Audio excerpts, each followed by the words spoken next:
Jakarta, pertengahan Mei 1998, aksi penjarahan massal melanda segala penjuru. Ratusan toko dirusak, digarong, serta dibakar. Ribuan warga asing dan keturunan Tionghoa dengan tergesa-gesa lari menyelamatkan diri. Dalam suasana kacau balau, datang telepon dari sejumlah rekan pengelola hotel di Singapura. Apa yang bisa kami lakukan?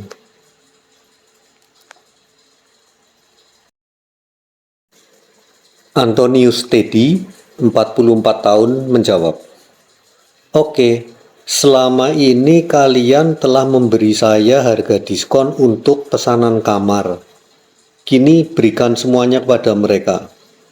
Bahkan kalau biasanya hanya welcome drink, sediakan sekarang makanan gratis.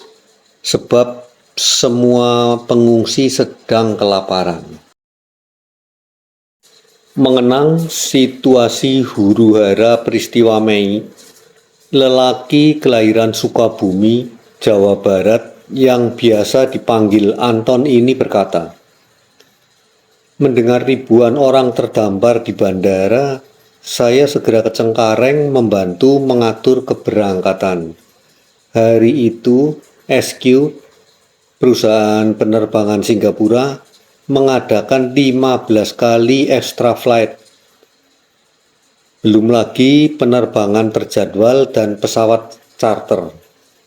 Semuanya pakai pesawat jumbo yang seketika sanggup mengangkut ratusan penumpang." Tidak semua pengungsi dadakan membawa bekal cukup. Segera kami sobek kertas, ditulisi "I owe you" sekian-sekian, tanda tangan, langsung naik pesawat. Kadang uang fiskal 1 juta rupiah juga kami tanggung, sebab mereka sudah tidak punya apa-apa. Pokoknya berangkat dan berangkat sesegera mungkin.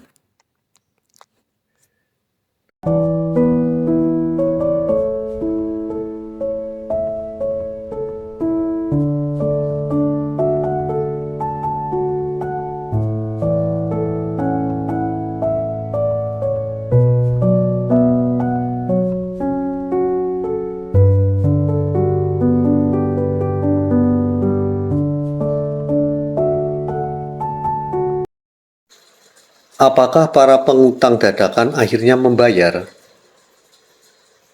Puji Tuhan, setelah situasi normal, 99% dari mereka telah melunasi.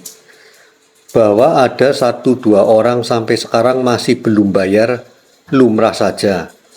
Take it easy, lupakanlah. Tetapi, mengapa dia malah memberi kemudahan?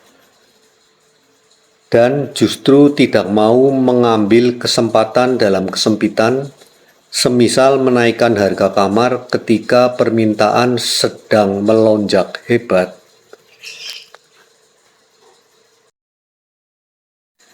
Kunci utama bisnis, menjaga kepercayaan dan menanam budi baik. Sekali pelanggan merasa dikecewakan, seumur umur mereka akan menjauh. Celakanya lagi, dalam budaya timur, jarang orang melakukan komplain secara terbuka. Kalau kecewa, mereka hanya membisiki saudara dan teman-temannya,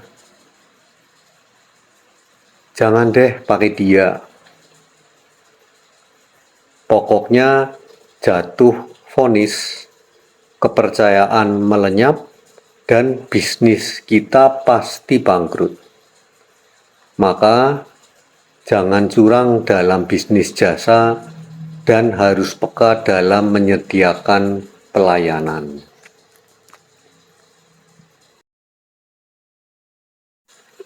Bisnis yang digeluti oleh lelaki yang lahir 6 Desember 1960 ini adalah menawarkan kamar hotel.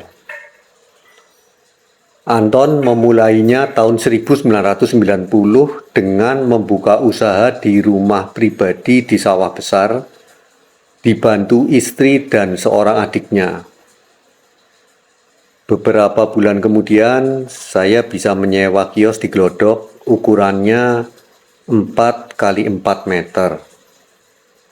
Oleh karena kios perlu papan nama, saya bingung mencari nama yang mudah diingat dan bisa diucapkan oleh setiap orang. Lahirlah kemudian Jakarta Express. Untuk memesan kamar, bisa saja kita datang langsung ke setiap hotel bersangkutan. Tetapi hal ini tidak praktis, apalagi kalau bepergian ke luar negeri. Sebab kita belum tahu lokasinya, fasilitasnya, tersedianya kamar, dan kemungkinan malah mendapatkan publish rate dengan harga mahal. Berbeda kalau pakai voucher hotel, posisi tawar kita kuat karena masih di negara sendiri. Dengan demikian, bisa memperoleh harga murah, pembayaran dengan rupiah, dan dijamin mendapat kamar sebelum berangkat. Kendalanya, sebagian orang merasa gengsinya turun kalau membawa kupon hotel. Awal tahun 90-an, pesanan kamar hotel ke luar negeri dikuasai biro perjalanan besar. Biro perjalanan kecil harus membeli dari mereka dengan voucher pesanan pakai nama biro perjalanan besar bersangkutan.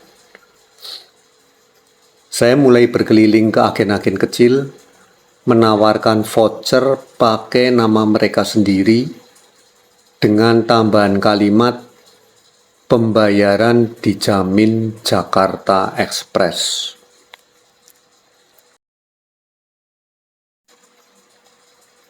Ternyata mereka bersedia sebab bisa punya kebanggaan. Nama usahanya ikut tercantum. Bisnis Anton kemudian mulai berkembang sebab dia memilih jalur khusus sebagai wholesaler pemesanan kamar hotel. Sementara agen perjalanan besar punya cakupan sangat luas, mengatur ini itu sehingga kurang terfokus. Dengan spesialisasi, bisnis selalu bisa lebih tertangani dan lebih profesional.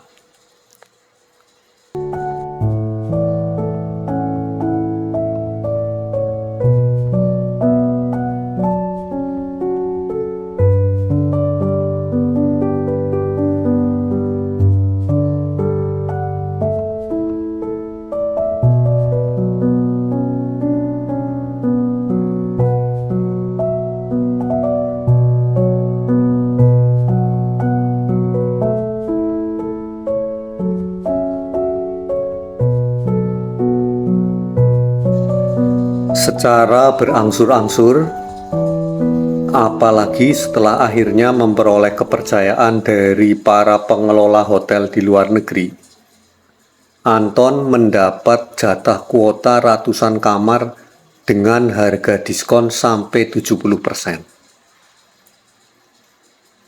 Maka saya bisa menjual harga kamar jauh lebih murah dari semua pesaing, sehingga banyak travel agent raksasa sekarang justru membeli kupon hotel dari saya.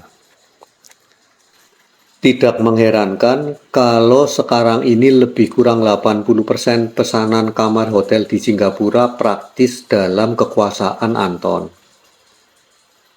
Pesanan untuk hotel di segala penjuru dunia juga bisa dia layani dengan jaringan dan kerjasama rekan wholesaler di sejumlah negara.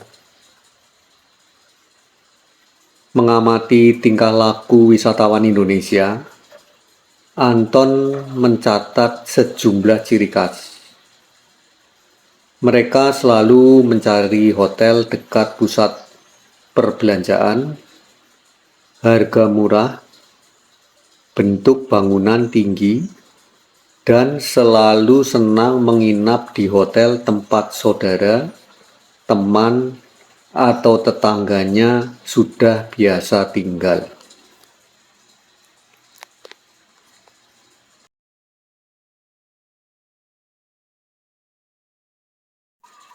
Kamar sempit, fasilitas kurang nggak pernah jadi soal, sebab kamar hotel hanya mereka pakai tidur. Berbeda dengan pelancong barat yang senang beristirahat di kamar, berenang, kemudian menikmati sajian makan di restoran hotel. Kalau pelancong kita, ibaratnya ke Singapura mengantar orang berobat, yang ada pada pikiran malah kapan bisa shopping. Berdasar pengamatan terhadap pola pikir khas masyarakat kita tersebut, bulan lalu Anton Teddy meraih penghargaan Singapore Tourism Board atau STB berkat jasanya merintis paket tur bertajuk Mustafa Night Shopping. Saya melihat para pelancong kita menganggur kalau malam tiba. Jarang yang mencari hiburan malam, pergi ke disko, kasino, atau menonton konser. Secara kebetulan, pusat perbelanjaan Mustafa di Singapura ingin mendongkrak pendapatan sesudah amukan wabah SARS. Mereka buka selama 24 jam. Peluang ini segera saya tangkap, saya tawarkan paket wisata belanja malam, peminatnya langsung membludak.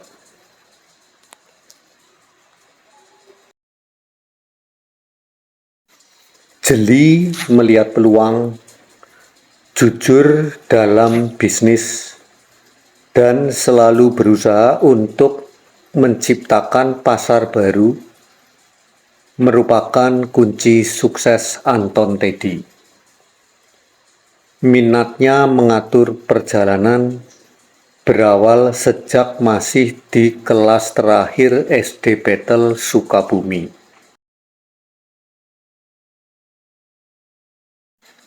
Ada guru melihat saya nonton Jakarta Fair dengan ayah. Dia pesan, lain kali atur teman-teman pun nonton. Maka jadilah saya pengelola tur, pesan bis, pesan makanan, sekaligus mengantar ke Jakarta. Tidak aneh, Anton kemudian masuk SMA Pariwisata Santa Teresia di Jakarta, dan sesudah lulus tahun 1980, bekerja sebagai pemandu di Viator.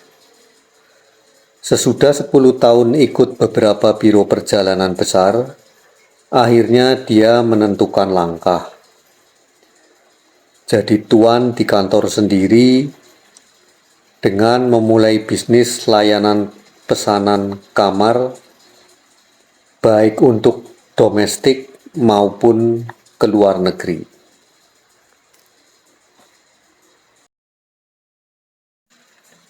Pernikahannya dengan Rita Halim telah membuahkan 3 anak.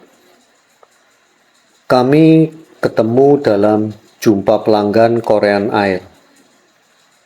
Dasar jodoh, meski pendidikan Rita lebih tinggi, lulusan Akademi Pariwisata, kini dia menjadi rekan sekerja dan ikut mengelola lebih dari 100 karyawan yang tersebar pada 2 kantor di Jakarta, kemudian cabang di Singapura, Bandung, Surabaya, Medan, Batam, dan Semarang.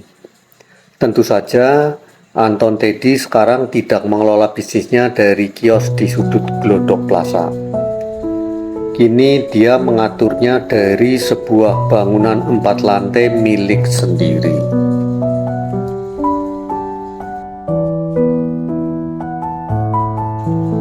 Kisah Antonius Teddy dimuat di harian Kompas 10 April tahun 2004, berjudul Kiat Mengelola Penginapan Pelancong, tulisan Julius Poor.